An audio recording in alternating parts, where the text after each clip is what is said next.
Actually पिछला साल भी फरवरी शुरू हुआ था Dada Saheb Phalke international film award के साथ अरण्यक के लिए। और फिर लगातार चाहे वो फिल्म फेयर हो या एचटी हो या एचटी ओटीटी हो या IWBM हो या कोई भी अवार्ड्स रहे हो, या तो अरण्यक के लिए मिड डे आइकॉनिक हुआ, अरण्यक के लिए या तो KGF 2 के लिए मिल ही रहे हैं। लेकिन आई थिंक इस वो फरवरी और अब फरवरी तक ये जितने अवार्ड्स हुए, आई थिंक ये एक ऐसा अवार्ड है जो मेरे 30 साल के करियर को पूरा इनकैप्सुलेट करता है और रिकग्नाइज करता है और अप्रिशिएट करता है इतने सालों का जो काम रहा है।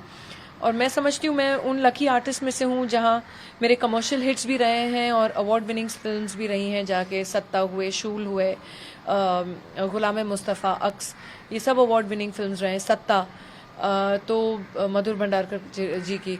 तो एक बस धन्यवाद ही करना चाहती हूँ हमारी ऑडियंसेस को कि उन्होंने मुझे हर किरदार में चाहा, हर किरदार में अपनाया, तो उसके लिए मैं बहुत बहुत आभारी रहूंगी।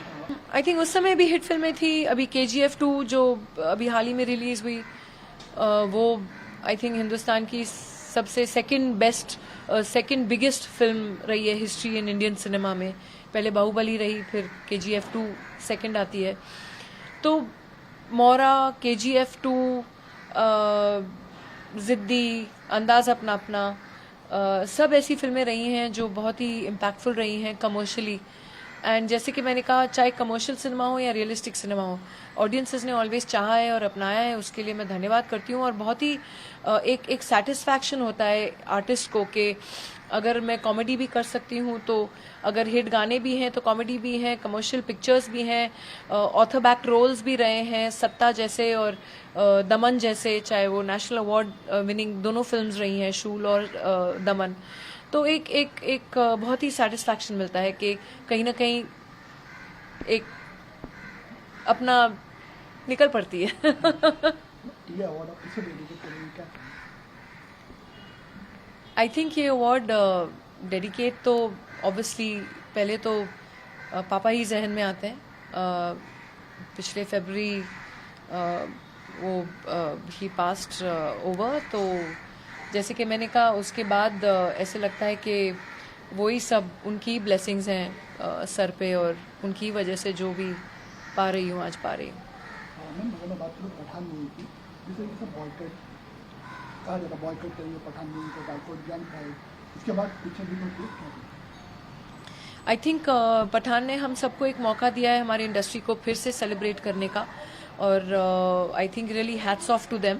जैसे मैं ट्विटर पे उस दिन जोक डाला था कि हमारे करण अर्जुन आ गए वो आने वाले थे, आ गए और दुरुस्त आए। तो मैं बहुत खुश हूँ उनके लिए, and I think it is fantastic जिस तरीके से पठान का रिस्पॉन्स रहा है। एक लास्ट सवाल आपसे सोशल वर्क आप करते हैं, वो भी एक एडमायर किया जाए, तो उसमें क्या करते हैं सोशल वर्क? काफ़ी समय से मम्मी पापा को देखा था सोशल वर्क ऑलवेज करते हुए, तो उनके ही कदम फॉलो किए हैं हर वक्त। और जितना मेरी हैसियत है मैं लोगों को बोलती हूँ, जितना मैं कर सकती हूँ मैं लोगों के लिए कर सकती हूँ, मैं करती हूँ। और कोशिश यही रहती है कि किसी की भी ज़िंदगी में एक मुस्कुराहट ले आए, तो समझती हूँ कि एक सेटिस्फैक्शन मिल जाता है। अपने फैंस को क्या मैसेज देंगे?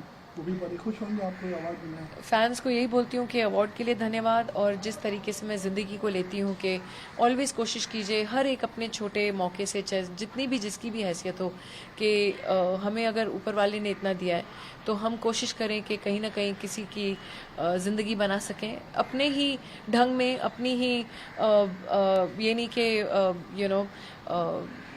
चादर से ज़्यादा पैर फैलाएं, लेकिन जितने हमारे से हो सकता है करें। And I have always work for the girl child and for the empowerment of women. तो मैं सोचती हूँ कि वो एक कॉज है जो मेरे दिल के बहुत करीब है।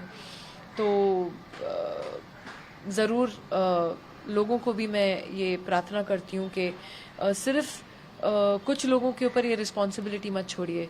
ये जो दुनिया है, ये जो हमारी आगे वाली पीढ़ी है, वो हमारे ही बच्चे हैं और हमें ही उनके लिए एक बेटर प्लैनेट छोड़ के जाना है। तो आप अपने आप से सोचिए कि ये मेरा ही प्लैनेट है और हम अपने बच्चों के लिए ये इसको सौंप के जा रहे हैं, तो उसको थोड़ा अच्छा बना के जाएं।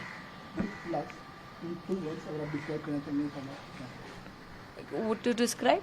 2 वर्ड्स में डिस्क्राइब करना ये अवार्ड के बारे में। मैं बहुत धन्यवाद करना चाहती हूँ कि मेरा काम अप्रिशिएट हुआ है और बस मैं मेहनत और करूँगी. 2 वर्ड्स में नहीं डिस्क्राइब हो सकता. It's just wonderful.